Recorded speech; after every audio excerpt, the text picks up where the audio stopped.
My interview with Larry Kudlow from my noon show America Talks Live is next. Let's watch. Larry Kudlow, Trump's senior economic advisor, Newsmax finance insider, CNBC senior contributor, and host of the Larry Kudlow Show, which is on Cumulus Radio tomorrow, Saturday. Check your local listings. And author of JFK and the Reagan Revolution, A Secret History of American Prosperity. Hello, Larry. Hey, Steve. How are you? I'm well. So what'd you make of what took place last night? Well, a couple of things. I did see both clips. As a general matter, I didn't like them. I didn't like the tone of them. I don't think it went with the usual Al Smith dinner. You know, it's supposed to be self-deprecating, not attacking your opponents. And I think it's part of the lack of civility that we've seen in this entire election, that we unfortunately see around the country. There's a vulgarity and a coarseness to American discussion right now, and I hate it. I just hate it. And, you know, you go back to my book about JFK and the Reagan Revolution. These were two guys who were civil, who were persuasive, who did not insult. They did not attack personalities. They stayed on substance and message. They were great politicians. We don't have great politicians today. We have second and third-rate politicians today. And beyond that, somebody's got to figure out in this country, if we are going to reform America, change it, make our strength in the military and terrorism, if we are going to improve and rejuvenate our economy, if we are going to solve big problems like health care and entitlements, we need leaders who will be calm, civil, and persuasive even while they may disagree on issues. We have to have a civil discourse. We don't have it. It annoys me, Steve. I've given several speeches in just the past 10 days, including 2 days ago at the Wall Street Journal Financial Conference on this very subject. I'm sick of it. I hated what I saw last dinner. I hated both speeches. Hated them. Yeah, well, the tone certainly has deteriorated and disintegrated. Do you think that Hillary, I mean, she was pretty vicious in some of her attacks as well, and you know, what she said about Rudy Giuliani. Do you think she had two sets in that little loose leaf booklet she opened up, one if she was going to go high and one if she was going to go low? I don't know. I have no idea. I have no idea. I blame Hillary. I blame Trump. I blame Hillary and I blame Trump for the vulgarity of this entire campaign. There was so little integrity. There was so little candor.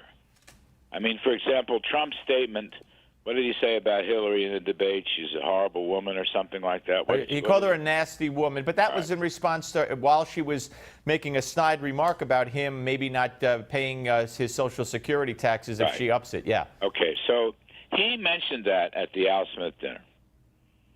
Right, and then he made a joke out of it about Rosie O'Donnell. If I had been him, and I'm not, but if I were him, I would have looked at her and I would have said, in the spirit of this great traditional dinner, honoring Al Smith, I apologize to you.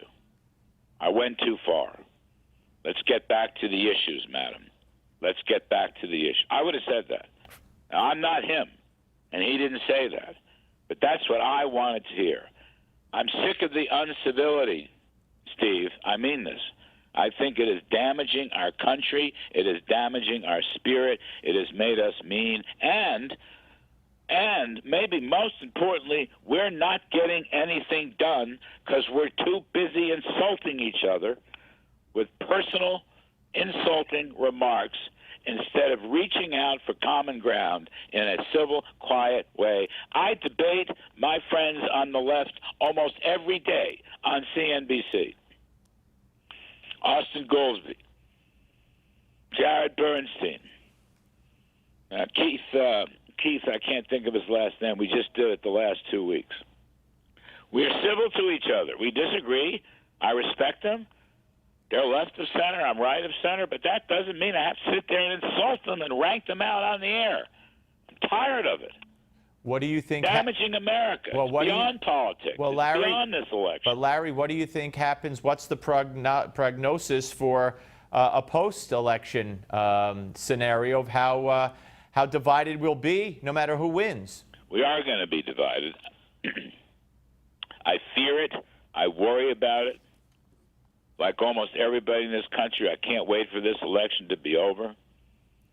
I think the two candidates have been equally guilty of this, and it goes on down the line. I see it on cable. I hear it on radio. I even see it at dinner parties. In other words, if you and me, you, Steve Malzberg, and me, Larry Kudlow, if we disagree about something, can we not do so in calm, civil tones and look at the facts and work it out? And then can we not simply try to persuade each other calmly of the merits of our position and maybe come to some agreement? Is that not possible anymore?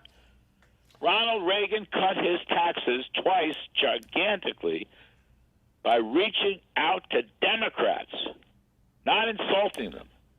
John F. Kennedy had to persuade Republicans and Southern Democrats that his tax cuts would grow the economy. Yep. It was a revolutionary idea at the time. Larry, did he insult them? No.